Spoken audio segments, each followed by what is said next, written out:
waayahay habeen wanaagsan halkani waa radio Samadoon oo aad kala xiriirtaan mawjada 99.3 habeen walbo axada ayaanu hawada soo galnaa 9 habeenimo ilaa iyo saqda dhexe kusoo dhawaada akhyaarta hawada naga dhageysanaysa si toos ah waxaad nooga maqli kartaan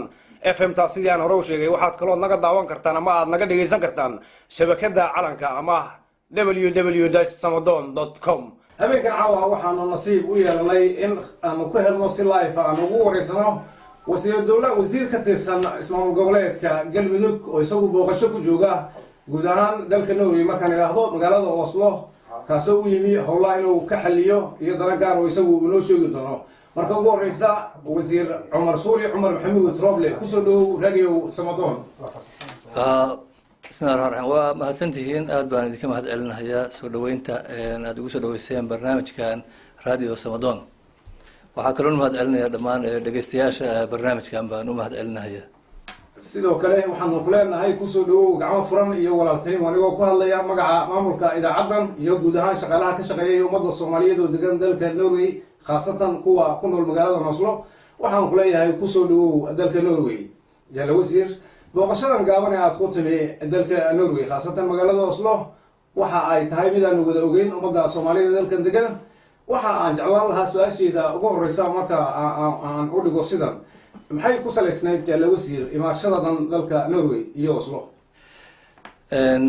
imaashaha aan dalkan Norway wuxuu la xiriiraa imaashihii hore oo madaxweynaha dawlad goboleedka Galmudug mudane Maxamed Axmed Caalin sida la socotid maamulkan dawlad goboleedka Galmudug muddo 4 sano hadda jira waqtigii la asaasay hawlaha inta ugu badan waxaan ka wadnay gudaha dalka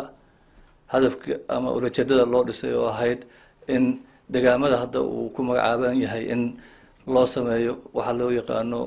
law and order kala dambeyntii maadaama dalka Soomaaliya muddo badan uu dawlad la'aan ahaa dadaaladii caalamku ay wadeen oo muxuu ahaa in Soomaaliya dawladii Soomaaliya dib loo soo celiyo oo sharar badan caalamku ku qabtay wadamada jaarka ah oo shaqeyn waayeen muxuu ahaa shirarkaas natiijooyinkii ka soo baxay oo ah in dawladda Soomaaliya la soo celiyo oo nabadii iyo amnigii iyo kala dambeyntii dalka dib loogu soo dabaalo maamulkan Galmudug waxa loo asaasay marka in bal hoos in wax laga soo bilaabo oo habkan caalamku isticmaalayo oo in madaxweyne la soo dhiso oo madaxweyne ra'iisul wasaare la soo dhiso oo baarlamaan dibadda laga soo dhiso ka bacdi ummadda Soomaaliyeed loo keeno 13 shir baa la qabtay sida la socdo kamana soo bixin natiijadii la rabay sababtuna waxay ahayd in muxuu ahaa kor wixii laga soo dhiso la rabay hoos loo wado anagu waxaan la midnahay marka maamulka Somaliland oo kale ama aan tusaale ka qaadanay maamulka Somaliland ama Puntland oo laga soo dhisay muxuu ahaa waxa loo yaqaan grassroots-ka hoos laga soo dhisay methodka la yiraahdo bottom up approach hoos in laga soo muxuu ahaa dadkii ama dadka localka ah in muxuu ahaa tala laga siiyo sidii loo dhis lahaa maamulkaas hoos baan ka soo dhisnay kor baan u wadnay haddii aan hoos ka soo dhisno maamulkii aan structure-kiisa iyo nidaamkiisa deegaanka uu maamulkan ku magacaabay aan ka soo shaqeynay waxaan u baahanay inaan caalamkana gaarsiino Galmudug maxay tahay haddii ay tahay diasporaha dadka jaaliyadaha dibadda jooga oo Soomaalida ah Galmudug waa maamul Soomaaliyeed weeye magaca deegaankaas ah ku ekaada laakiin waa maamul Soomaali oo dhan ka dhaxeeyo weeyo qof kasto Soomaaliya uu ku dhax noolaan karo oo ku hoos noolaan karo oo muxuu ka mid noqon karo marka inaan caalamka gaarsiino Galmudug waxay tahay message-kaas inaan gaarsiino jaaliyadaha dibaddan inaan gaarsiino buu ujeedada hadafku ahaa message-ka aad gaarsiinaysan marka waa mid dalka Soomaaliya guud ahaan markii laga heli waayay nabad ay noqotay fikradan ah kala go'go ah in dalka qaybo laga kala dhigo gobollo kala duwan ama ismaamul goboleed sida aan sheegnay si loo helo dawlad dalka Soomaaliya ma oran karo kala go'go maxaa yeelay kala go'go waxa weeye dad muxuu kala madax bannaan oo maamul kasta uu rabo in muxuu ahaa uu gaar istaago anaga Galmudug hadafkeedna ma aha gaar istaag deegaankana waagi dawladii hore sida la socotid mudug baa la oran jiray mudug dawladda Soomaaliya inuu qayb ka ahaa gobol ka tirsan buu haatan waxba kama duwana dawladda federaalka ka tirsan maamulkan ama dawlad goboleedka Galmudug waxay ka tirsan tahay dowladda federaalka Soomaaliyeed hadafkuna ma aha wax goon istaag iyo muxuu ahaa maamul ka baxsan dowladda Soomaaliya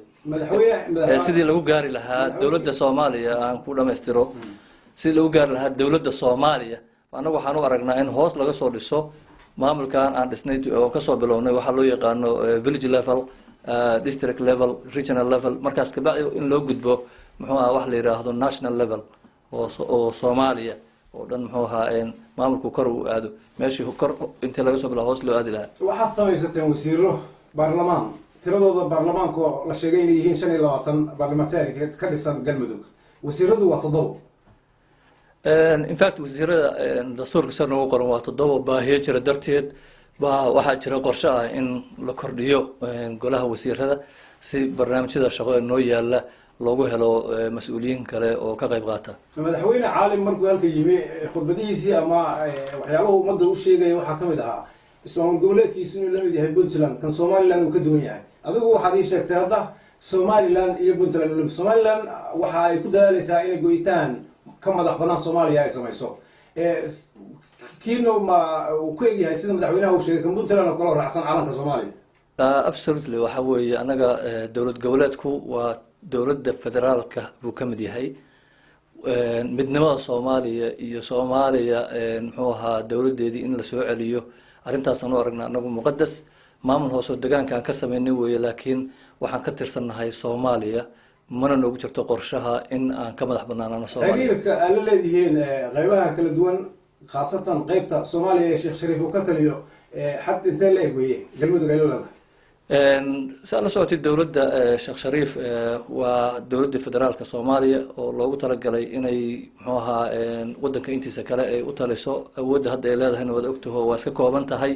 حصية شيء أنه واعترافنا هاي حرير ونقدر حياة وأوضح شقينا وضح شقين بنقدر حيسا joogitaanka kaagan dalka Norway iyo magaalada Oslo kulli arrimo khaas ah oo ku saabsan hawlaha adiga anayaa noo sheegay adigu waxa tahay wasiirka iskaashiga iyo xiriirka caalamiga ah ee ismaamul goboleedka galmudug waxa aan ku weydiin lahaa sababaha ama hawlaha halkan u timay ummadda Soomaaliyeed ee hawada naga dhageysanaysa miyaad sheegi kartaa waa u sheegayaa oo anaga waxa aan u nimid barnaamijkan wax qarsoon maaha waxaan u soconaa waa dan Soomaaliyeed dan Soomaaliyeed baa safarkeenu ku saabsan yahay dan shirkadeed ama private maaha galmudug waa dal Soomaaliyeed hawsha aan u socono safaradeenu ku saabsan tahay waa dan guud waxaana weeye dowladda Norway oo aan u mahad celinayno kaalintay ka qaadato roolkay ka qaadato arrimaha Soomaaliya haddii ay tahay dhinaca samafalka haddii ay tahay dhinaca muxuu ahaa siyaasadda iyo wixii lamid ah oo aan u mahad celinayno in maxaan ku raahdaa aan haddana haddii alla ku rooyahay barnaamijyadaas sidii loo horumarin lahaa oo iskaashiga dalkan Norway sidii loo horumarin lahaa xiriirada hore jiray iyo waxqabadkii hore jiray in la sii kordhiyo arrimahaas baan u nimid in aan kala hadalno dowladda sidoo kale waxaan u nimid hadda shacabka Soomaaliyeed laftigooda inaan la hadalno oo gaarsiino oo si gaar iyo si guud midaan laftigeeda idaacaddu waa fursad weeye fursad waxa weeye aad ku mahadsan tihiin adinka iyo internet dhageysanayso oo aan u sheegano galmudug inay tahay dal Soomaaliyeed waddan ummad Soomaaliyeed meel muxuu